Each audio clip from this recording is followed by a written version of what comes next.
ನಮಸ್ಕಾರ ಸ್ನೇಹಿತರೆ, ನಮ್ಮ ಮಧುರ ಸುದ್ದಿ ಚಾನಲ್ಗೆ ನಿಮಗೆ ಸ್ವಾಗತ.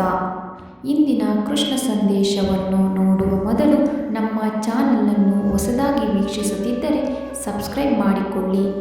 ಇಂದಿನ ಕೃಷ್ಣ ಸಂದೇಶ: ಜೀವನದಲ್ಲಿ ಏನು ಮಾಡಬೇಕು ಎಂದು ತೋಚದಿದ್ದಾಗ, ದಾರಿ ಕಾಣದಾದಾಗ, ಸಮಸ್ಯೆಗೆ ಪರಿಹಾರ ದೊರೆಯದೇ ಇದ್ದಾಗ, ಪರಿಸ್ಥಿತಿಯ ಕೈಗೊಂಬೆಯಾಗಿ ಈ ಜೀವನವೇ ಸಾಕೆನಿಸಿದಾಗ,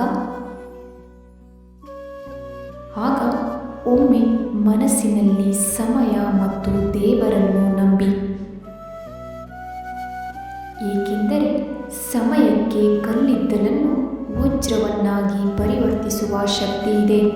ಹಾಗಾಗಿ ನಂಬಿಕೆ ಅತಿ ಮುಖ್ಯ.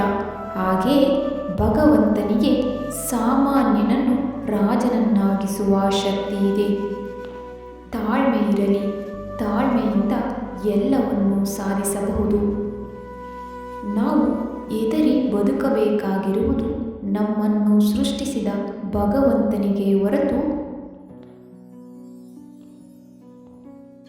ಕಣ್ಣಿಗೆ ಕಾಣದೆ ನಮ್ಮ ಬಗ್ಗೆ ಮಾತನಾಡುವ ಜನರಿಗಲ್ಲ. ಯಾವುದಕ್ಕೂ ಭಯಪಡುವ ಅವಶ್ಯಕತೆ ಇಲ್ಲ. ಭಗವಂತ ಜೊತೆಗಿದ್ದಾನೆ. ಧನ್ಯವಾದಗಳು. ನಮ್ಮ ಚಾನಲನ್ನು ಸಬ್ಸ್ಕ್ರೈಬ್ ಮಾಡಿಕೊಳ್ಳಿ. ಹಾಗೆಯೇ ಲೈಕ್ ನೀಡುವ ಮೂಲಕ ನಿಮ್ಮ ಮೆಚ್ಚುಗೆಯನ್ನು ವ್ಯಕ್ತಪಡಿಸಿ. ಇನ್ನು ಹೆಚ್ಚಿನ ಕೃಷ್ಣ ಸಂದೇಶಗಳಿಗಾಗಿ ಧನ್ಯವಾದಗಳು.